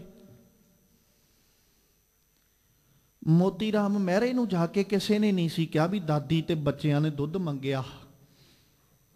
ਉਹ ਆਪਣੇ ਪ੍ਰੇਮ ਸਦਕਾ ਲੈ ਕੇ ਗਿਆ। ਪਰ ਚੇਤਾ ਰੱਖਿਓ, ਅੱਗੇ ਮੌਤ ਵੀ ਖੜੀ ਹੈ। ਉਹ ਜਿਹੜਾ ਸਾਡੇ ਕੋਲੋਂ ਮੰਗਣ ਵਾਲਾ ਨਾ, ਉਹਨੇ ਸਾਨੂੰ ਇਹ ਕਿਹਾ ਵੀ ਰੱਬ ਤੇਰੀਆਂ ਝੋਲੀਆਂ ਭਰੇਗਾ। ਉਹਨੇ ਇਹ ਨਹੀਂ ਕਿਹਾ ਵੀ ਤੈਨੂੰ ਮੌਤ ਮਿਲੇਗੀ। ਪਰ ਅਸੀਂ ਫਿਰ ਵੀ ਇਨਕਾਰੀ ਹੋ ਗਏ। ਮੋਤੀ ਰਾਮ ਮਹਿਰਾ ਤੇ ਜਾਣਦਾ ਵੀ ਮੌਤ ਮਿਲਣੀ, ਪਰ ਉਹ ਗੁਰੂ ਕੇ ਪੁੱਤ ਨੇ ਕਹਿ ਲਈਏ, ਗੁਰੂ ਕੇ ਲਾਲ ਨੇ ਕਹਿ ਲਈਏ, ਗੁਰੂ ਕੇ ਸਿੱਖ ਨੇ ਕਹਿ ਲਈਏ, ਮਾਂ ਗੁਜਰ ਕੌਰ ਜੀ ਦੇ ਸਿੱਖ ਨੇ ਕਹਿ ਲਈਏ, ਉਹ ਫਰਜ਼ੰਦਾਂ ਦੇ ਪਿਆਰ ਸਦਕਾ, ਉਹਨਾਂ ਦੇ ਪ੍ਰੇਮ ਵਿੱਚ ਮਗਨ ਹੋਇਆ। ਕਿੱਡੇ ਪਿਆਰ ਤੇ ਸਤਿਕਾਰ ਨਾਲ ਦੁੱਧ ਲੈ ਕੇ ਆਉਂਦਾ। ਪਹਿਲੋਂ ਤੇ ਆਪਣਾ ਸਾਰਾ ਕੁਝ ਕੁਰਬਾਨ ਕਰਦਾ, ਘਰ ਵੀ ਦੇਤਾ, ਗਹਿਣੇ ਵੀ ਦੇਤੇ, 4 ਟਕੇ ਕੋਲੇ ਸੀ ਜਿਹੜੇ ਉਹ ਵੀ ਸਾਰੇ ਦੇਤੇ, ਫਿਰ ਦੁੱਧ ਪਿਆਇਆ। ਉਦੋਂ ਬਾਅਦ ਵਿੱਚ ਇਕੱਲੇ ਟਕੇ ਤੇ ਧਨ ਦੇ ਕੇ ਤੇ ਸਰਿਆ ਨਹੀਂ, ਪਰਿਵਾਰ ਵੀ ਦੇਣਾ ਪਿਆ, ਆਪਣਾ ਆਪ ਵੀ ਦੇਣਾ ਪਿਆ। ਇਹ ਦੁੱਧ ਪਿਆਉਣ ਦੀ ਕੀਮਤ ਜਿਹੜੀ ਮੋਤੀ ਰਾਮ ਮਹਿਰਾ ਜੀ ਅਦਾ ਕਰਦੇ।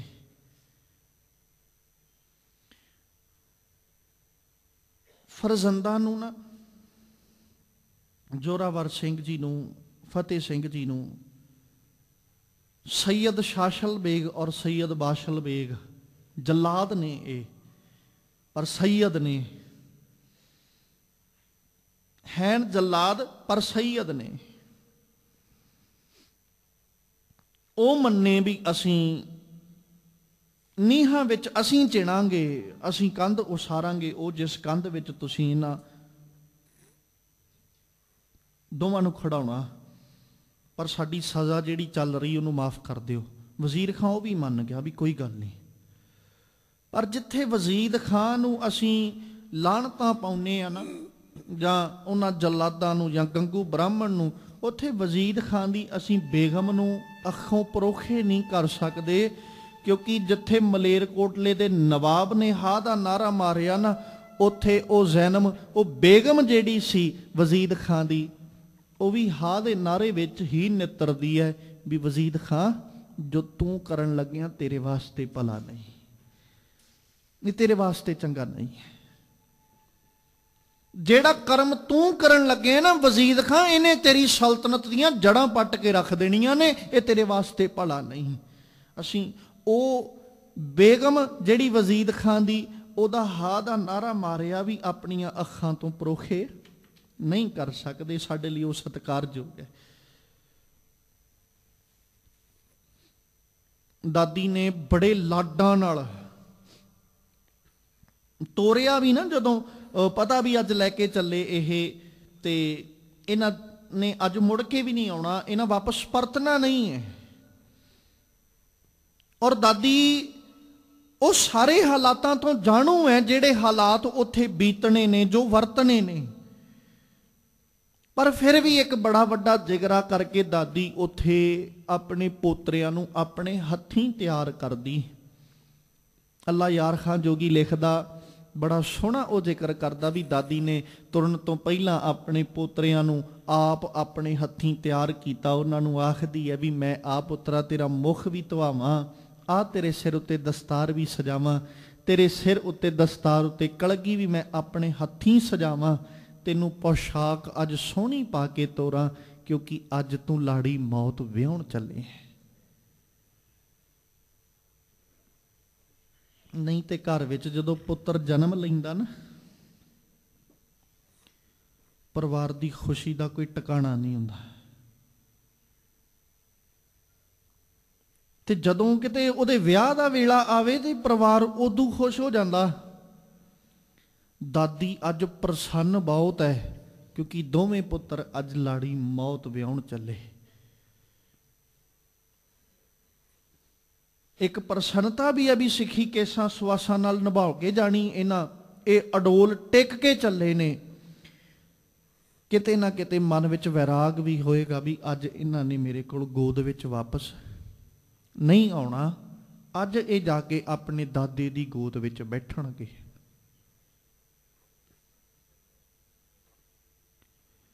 ਦਾਦੀ ਨੇ ਹੱਥੀਂ ਤੋਰਿਆ ਫਰਜ਼ੰਦ, ਉਹਨਾਂ ਦਾ ਇੱਕ ਇੱਕ ਪੱਟਿਆ ਹੋਇਆ ਕਦਮ ਜਿਹੜਾ ਨਾ, ਉਹੀ ਸੀ ਜਿਹੜਾ ਕਦੇ ਗੁਰੂ ਨਾਨਕ ਸਾਹਿਬ ਕਦਮ ਰੱਖਦੇ, ਜਿੱਥੇ ਬਾਬਾ ਪੈਰ ਧਰ ਪੂਜਾ, ਆਸਣ ਥਾਪਣ ਸੋਆ। ਕੱਲਾ ਕੱਲਾ ਪੈਰ ਬਾਬਿਆਂ ਦਾ ਬੜਾ ਭਾਰੀ ਸੀ। ਵਜ਼ੀਦ ਖਾਨ ਦੀ ਸਲਤਨਤ ਮੰਨ ਸਕਦੇ ਹਾਂ ਅਸੀਂ ਵੀ, ਉਹ ਫਰਜ਼ੰਦ ਆਪਣੇ ਪੈਰਾਂ ਥੱਲੇ ਲਤਾੜਦੇ ਹੋਏ ਜਾ ਰਹੇ ਵੀ ਵਜ਼ੀਦ ਖਾਂ ਤੇਰੀ ਸਲਤਨਤ ਅਸੀਂ ਮਲੀਆ ਮੇਟ ਕਰਦੇ ਤੁਰੇ ਆ ਰਹੇ। ਤੂੰ ਇਹ ਨਾ ਜਾਣੀ ਵੀ ਅਸੀਂ ਨਿੱਕੇ ਆ, ਤੂੰ ਸਾਡੇ ਸਰੀਰਾਂ ਵੱਲ ਨਾ ਵੇਖੀ, ਸਾਡੇ ਉਮਰਾਂ ਵੱਲ ਨਾ ਵੇਖੀ, ਸਾਡੇ ਹੌਸਲਿਆਂ ਵੱਲ ਵੇਖ ਤੇ ਸਾਡੀਆਂ ਕੁਰਬਾਨੀਆਂ ਵੱਲ ਵੇਖ ਤੇ ਸਾਡੇ ਇਤਿਹਾਸ ਵੱਲ ਵੇਖ। ਅਸੀਂ ਤੇਰੇ ਵਰਗੇ ਬਾਦਸ਼ਾਹ ਪੈਰਾਂ ਥੱਲੇ ਰੋਲ ਕੇ ਰੱਖਤੇ। ਉੱਥੇ ਜਾ ਕੇ ਸ਼ਾਸਲ ਬੇਗ ਔਰ ਬਾਸ਼ਲ ਬੇਗ ਜੀ ਦਾ, ਉਹਨਾਂ ਦੋਵਾਂ ਫਰਜ਼ੰਦਾਂ ਨੂੰ ਖੜਾ ਕੇ ਤੇ ਕੰਧ ਦਾ ਉਸਾਰਨਾ, ਕੰਧ ਉਸਾਰੀ ਉਹਨਾਂ ਨੇ। ਕੰਧ ਉਸਾਰਨ ਤੋਂ ਪਹਿਲਾਂ ਉਹ ਵੀ ਪੁੱਛਦੇ ਨੇ ਵੀ ਕੀ ਲੈਣਾ ਤੁਸੀਂ, ਛੱਡੋ ਧਰਮ ਈਮਾਨ ਛੱਡੋ, ਤਬਦੀਲੀ ਧਰਮ ਵਿੱਚ ਲੈ ਆਓ। ਜ਼ਿੰਦਗੀਆਂ ਫਿਰ ਕਿਹੜਾ ਲੱਭਣੀਆਂ ਮੁੜ ਮੁੜ ਕੇ, ਜੀਵਨ ਨੂੰ ਚੰਗੇ ਢੰਗ ਨਾਲ ਜਿਉਵੋ। ਜਿੱਦਾਂ ਦਾ ਐਸ਼ ਪ੍ਰਸਤੀ ਵਾਲਾ ਜੀਵਨ ਤੁਹਾਨੂੰ ਚਾਹੀਦਾ, ਉਦਾਂ ਦਾ ਹੀ ਤੁਹਾਨੂੰ ਜੀਵਨ ਮਿਲੇਗਾ। ਪਰ ਛੱਡ ਦਿਓ, ਇਨਕਾਰੀ ਹੋ ਜਾਓ। ਤੇ ਅਸੀਂ ਨਾ ਕਿਤੇ ਉਸ ਥਾਂ ਤੇ ਆਪਣੇ ਆਪ ਨੂੰ ਰੱਖ ਕੇ ਸੋਚੀਏ ਨਾ, ਤੇ ਸ਼ਾਇਦ ਅਸੀਂ ਇਨਕਾਰੀ ਹੋ ਜਾਂਦੇ। ਅੱਜ ਵੀ ਜਦੋਂ ਕਿਤੇ ਹਾਲਾਤ ਐਸੇ ਬਣਦੇ ਤੇ ਅਸੀਂ ਕਹਿ ਦਿੰਦੇ ਵੀ ਜ਼ਿੰਦਗੀਆਂ ਕਿਹੜਾ ਮੁੜ ਮੁੜ ਕੇ ਲੱਭਦੀਆਂ ਭਾਈ, ਜਿਉਂ ਲੋ ਜਿਹੜੇ 4 ਦਿਨ ਹੈ। ਚਿੱਤ ਤੇ ਦਾਦੀ ਦਾ ਵੀ ਕਰਦਾ ਹੋਣਾ ਨਾ ਵੀ ਮੈਂ ਆਪਣੇ ਪੁੱਤਰਿਆਂ ਦੀ ਜ਼ਿੰਦਗੀ ਜਿਹੜੀ ਹੈ ਉਹਨੂੰ ਐਵੇਂ ਨਹੀਂ ਜਾਣ ਦੇਣਾ। ਤੇ ਕੀ ਪਿਤਾ ਦਾ ਦਿਲ ਨਹੀਂ ਕਰਦਾ ਹੋਏਗਾ ਵੀ ਮੇਰੇ ਪੁੱਤ ਜ਼ਿੰਦਗੀ ਚੰਗੀ ਜਿਉਣ।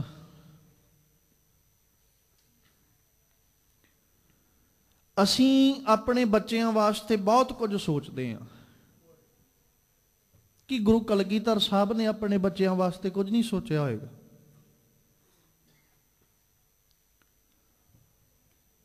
ਜੇ ਸਤਿਗੁਰੂ ਸਾਡੇ ਵਾਸਤੇ ਇੰਨਾ ਸੋਚ ਸਕਦੇ ਨੇ ਤੇ ਉਹ 4 ਕੁਰਬਾਨ ਕਰਦੇ, ਤੇ ਮਾਲਕ ਨੇ ਉਹਨਾਂ 4 ਵਾਸਤੇ ਕਿੰਨਾ ਕੁਝ ਸੋਚਿਆ ਹੋਣਾ।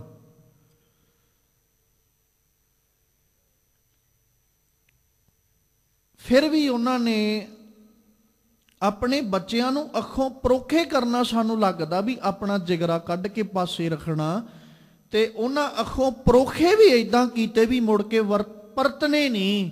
ਉਹਨਾਂ ਕਿੱਡਾ ਕੁ ਜਿਗਰਾ ਵੱਡਾ ਕੀਤਾ ਹੋਣਾ। ਉਹ ਫਰਜ਼ੰਦਾਂ ਦਾ ਉੱਥੇ ਨੀਹਾਂ ਵਿੱਚ ਖੜ ਜਾਣਾ, ਉਹਨਾਂ ਸ਼ਾਸਲ ਬੇਗ ਤੇ ਵਾਸ਼ਲ ਬੇਗ ਵੱਲੋਂ ਪੁੱਛਣਾ ਵੀ ਤੁਸੀਂ ਭਾਈ ਧਰਮ ਛੱਡਦੇ ਹੋ ਕਿ ਨਹੀਂ ਛੱਡਦੇ, ਆ ਕੰਧ ਅਸੀਂ ਇਦਾਂ ਹੀ ਉਸਾਰਦੇ ਜਾਣਾ।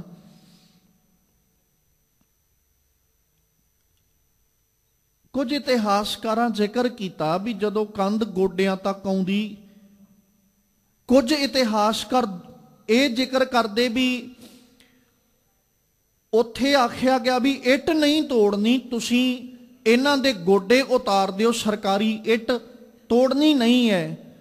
ਪਰ ਕੁਝ ਇਤਿਹਾਸਕਾਰ ਜ਼ਿਕਰ ਕਰਦੇ ਕਿ ਬਾਬਾ ਜ਼ੋਰਾਵਰ ਤੇ ਫਤਿਹ ਸਿੰਘ ਇਨਕਾਰੀ ਹੁੰਦੇ, ਭਾਈ ਤੁਹਾਡੀਆਂ ਨਜ਼ਰਾਂ 'ਚ ਇੱਟਾਂ ਸਰਕਾਰੀ ਹੋਣਗੀਆਂ, ਇਹ ਤੁਹਾਡੀਆਂ ਨਜ਼ਰਾਂ 'ਚ ਕੇਵਲ ਇੱਟਾਂ ਹੀ ਨੇ ਤੇ ਤੁਹਾਡੀਆਂ ਨਜ਼ਰਾਂ 'ਚ ਕੇਵਲ ਆਮ ਕੰਧਾਂ ਨੇ।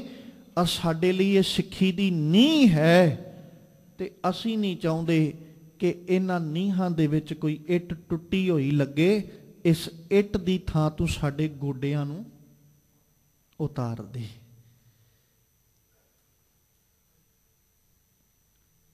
ਉਹਨਾਂ ਦੀ ਕੁਰਬਾਨੀ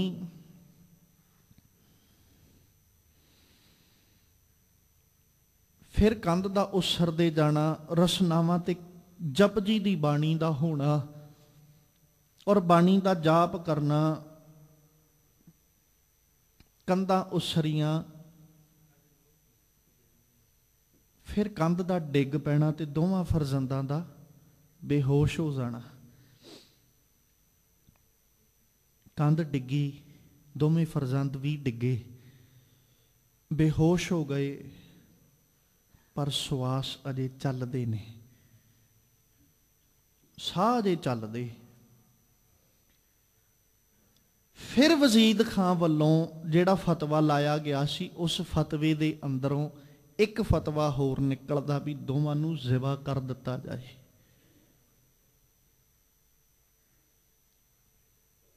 ਦੋਵਾਂ ਲਾਲਾਂ ਦੀਆਂ ਸਾਹ ਦੀਆਂ ਨਾੜੀਆਂ ਕੱਟੀਆਂ ਜਾਂਦੀਆਂ।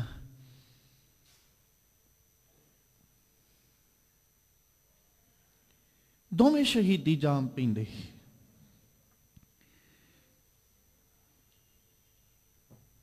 ਉੱਥੇ ਇੱਕ ਲੇਖਕ ਨੇ ਬੜਾ ਸੋਹਣਾ ਜ਼ਿਕਰ ਕੀਤਾ ਕਿ ਹੱਸ ਸ਼ਹੀਦੀ ਪਾ ਗਿਆ ਜਦ ਲਾਲ ਛੁਟੇਰਾ, ਅੱਖਾਂ ਸਾਹਮਣੇ ਹੋ ਗਿਆ ਉਹ ਬੇਰਾ ਬੇਰਾ, ਉਂਗਲੀ ਲਾ ਕੇ ਲੈ ਗਿਆ ਉਹਨੂੰ ਵੀਰ ਵਡੇਰਾ।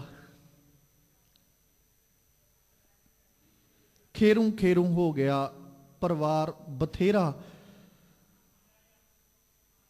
ਪਰ ਜਦੋਂ ਗੁਰੂ ਕਲਗੀਧਰ ਸਾਹਿਬ ਆਪਣੀ ਕੰਨਾਂ ਨਾਲ ਇਹ ਸਾਰੀ ਵਾਰਤਾ ਸੁਣਦੇ ਨਾ, ਤੇ ਸਤਿਗੁਰੂ ਜੀ ਦੇ ਉਸ ਵਕਤ ਜਿਗਰ ਦੀ ਫਿਰ ਸਾਨੂੰ ਬਾਤ ਕਰਨੀ ਪਏਗੀ ਵੀ ਬਾਪੂ ਦੀਆਂ ਅੱਖਾਂ ਵਿੱਚੋਂ ਹੰਝੂ ਨਹੀਂ, ਸਗੋਂ ਰਸਨਾ ਤੋਂ ਇਹ ਲਫ਼ਜ਼ ਨਿਕਲੇ ਕਿ ਨੂਰੇ ਮਾਹੀ ਮੇਰੇ ਪੁੱਤਰ ਡੋਲੇ ਤਾਂ ਨਹੀਂ ਸੀ।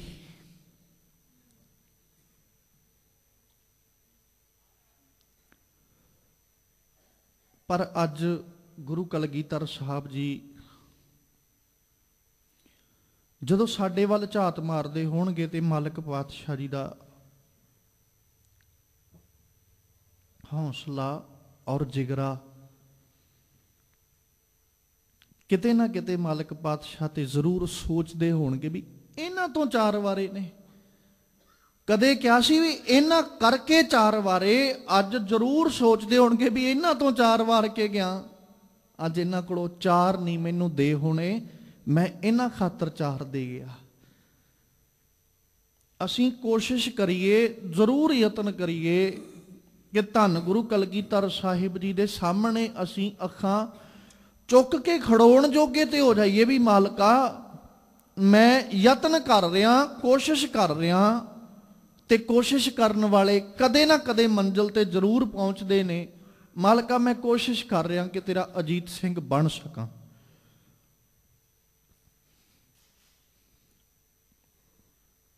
ਮੈਂ ਯਤਨ ਕਰ ਰਿਹਾ ਕਿ ਤੇਰਾ ਜੁਝਾਰ ਸਿੰਘ ਬਣ ਸਕਾਂ, ਤੇਰਾ ਜ਼ੋਰਾਵਰ ਸਿੰਘ, ਤੇਰਾ ਫਤਿਹ ਸਿੰਘ ਮੈਂ ਬਣ ਜਾਵਾਂ। ਮੈਂ ਕੋਸ਼ਿਸ਼ ਕਰ ਰਿਹਾ ਤੈਨੂੰ ਮੇਰੇ ਵਿੱਚੋਂ ਦਿਸੇ ਤੇਰਾ ਅਜੀਤ ਸਿੰਘ, ਜੁਝਾਰ ਸਿੰਘ, ਜ਼ੋਰਾਵਰ ਸਿੰਘ, ਫਤਿਹ ਸਿੰਘ। ਮਾਲਕ ਕਿਤੇ ਮਿਹਰ ਕਰ, ਉਹਨਾਂ ਵਰਗਾ ਜੀਵਨ ਸਾਨੂੰ ਜਿਉਣਾ ਆ ਜਾਏ। ਤੇ ਸਤਿਗੁਰੂ ਜੀ ਨੇ ਅੱਜ ਦਾ ਜੋ ਪਾਵਨ ਉਪਦੇਸ਼ ਸਾਨੂੰ ਬਖਸ਼ਿਸ਼ ਕੀਤਾ, ਉਹਦੇ ਵਿੱਚ ਵੀ ਮਾਲਕ ਪਾਤਸ਼ਾਹ ਜ਼ਿਕਰ ਕਰਦੇ ਵੀ ਅਸੀਂ ਸਿਰਫ ਵਾਦ ਵਿਵਾਦ 'ਚ ਹੀ ਕਿਉਂ ਫਸੇ ਬੈਠੇ ਹਾਂ। ਅਸੀਂ ਇਹਨਾਂ ਵਿਵਾਦਾਂ ਤੋਂ ਉੱਪਰ ਉੱਠ ਕੇ ਅਸਲ ਸਿਧਾਂਤ ਵਾਲੇ ਪਾਸੇ ਕਿਉਂ ਨਹੀਂ ਤੁਰ ਪੈਂਦੇ। ਸਾਡਾ ਮਕਸਦ ਲੜਨਾ ਜਾਂ ਝਗੜਨਾ ਨਹੀਂ ਸੀ। ਸਾਡਾ ਮਕਸਦ ਇਹ ਨਹੀਂ ਸੀ ਕਿ ਅਸੀਂ ਆਪਸ ਵਿੱਚ ਵੰਡੀਆਂ ਪਾ ਕੇ ਬਹਿ ਜਾਂਦੇ। ਸਾਡਾ ਮਕਸਦ ਤੇ ਇਹ ਸੀ ਕਿ ਗੁਰਬਾਣੀ ਪੜ੍ਹਦੇ ਤੇ ਗੁਰਬਾਣੀ ਅਨੁਸਾਰੀ ਅਸੀਂ ਆਪਣਾ ਜੀਵਨ ਜਿਉਂਦੇ। ਮਕਸਦ ਤੇ ਸਾਡਾ ਇਹ ਸੀ। ਪਰ ਅਸੀਂ ਕਿਉਂ ਵੰਡੀਆਂ ਵਿੱਚ ਪਾ ਕੇ ਤੇ ਆਪਸ ਵਿੱਚ ਲੜਾਈ ਝਗੜੇ ਵਿੱਚ ਬਹਿ ਗਏ। ਇਹਦੀ ਕਦੇ ਪੜਚੋਲ ਕਰੀਏ ਤੇ ਗੁਰੂ ਕਲਗੀਧਰ ਸਾਹਿਬ ਅੱਗੇ ਅਸੀਂ ਅਰਜ਼ੋਈ ਕਰੀਏ ਵੀ ਮਾਲਕ ਪਾਤਸ਼ਾਹ ਰਹਿਮਤ ਕਰ। ਜਿੱਥੇ ਬਾਣਾ ਦਿੱਤਾ ਇਸ ਬਾਣੇ ਦੀ ਲਾਜ ਵੀ ਰੱਖੀ। ਰਹਿਮਤ ਕਰੀ ਇਸ ਬਾਣੇ ਔਰ ਬਾਣੀ ਦੇ ਅਨੁਸਾਰੀ ਸਾਨੂੰ ਜੀਵਨ ਜਿਉਣਾ ਆ ਜਾਏ, ਤਾਂ ਜੋ ਅਸੀਂ ਆਪਣੀਆਂ ਜ਼ਿੰਦਗੀਆਂ ਸਫਲ ਕਰਕੇ ਸੰਸਾਰ ਤੋਂ ਜਾਈਏ। ਇਹ ਜੀਵਨ ਕਿਤੇ ਸਾਡਾ ਵੀ ਸਿੱਖੀ ਲੇਖੇ ਲੱਗ ਜਾਏ। ਤੇਰੇ ਸ਼ਹਿਜ਼ਾਦਿਆਂ ਦੇ, ਤੇਰੇ ਫਰਜ਼ੰਦਾਂ ਦੇ ਔਰ ਤੇਰੇ ਪਾਏ ਪੂਰਨਿਆਂ ਤੇ ਸਾਨੂੰ ਚੱਲਣਾ ਆ ਜਾਏ। ਤੇ ਉਹਨਾਂ ਪੂਰਨਿਆਂ ਤੇ ਚੱਲਦਿਆਂ ਸਾਡੇ ਇਹ ਲੋਕ ਸੁਖੀਏ, ਪਰਲੋਕ ਸੁਹੇਲੇ। ਨਾਨਕ ਹਰ ਪ੍ਰਭ ਆਪੇ ਮੇਲੇ। ਹੋਈਆਂ ਬੇਅੰਤ ਪ੍ਰਕਾਰ ਦੀਆਂ ਭੁੱਲਾਂ ਦੀ ਖਿਮਾ ਬਖਸ਼ਣੀ। ਆਓ ਸਤਿਗੁਰੂ ਜੀ ਦੇ ਪਾਵਨ ਬਚਨ ਆਪਣੇ ਹਿਰਦਿਆਂ ਵਿੱਚ ਵਸਾ ਲਈਏ। ਸਭ ਗੁਣਵੰਤੀ ਆਖੀਐ, ਮੈਂ ਗੁਣ ਨਾਹੀ ਕੋਏ। ਹਰ ਵਰ ਨਾਰ ਸੁਹਾਵਣੀ, ਮੈਂ ਪਾਵੈ ਪ੍ਰਭ ਸੋਏ। ਨਾਨਕ ਸ਼ਬਦ ਮਿਲਾਵੜਾ, ਨਾ ਵਿਛੋੜਾ ਹੋਏ। ਵਾਹਿਗੁਰੂ ਜੀ ਕਾ ਖਾਲਸਾ, ਵਾਹਿਗੁਰੂ ਜੀ ਕੀ ਫਤਿਹ।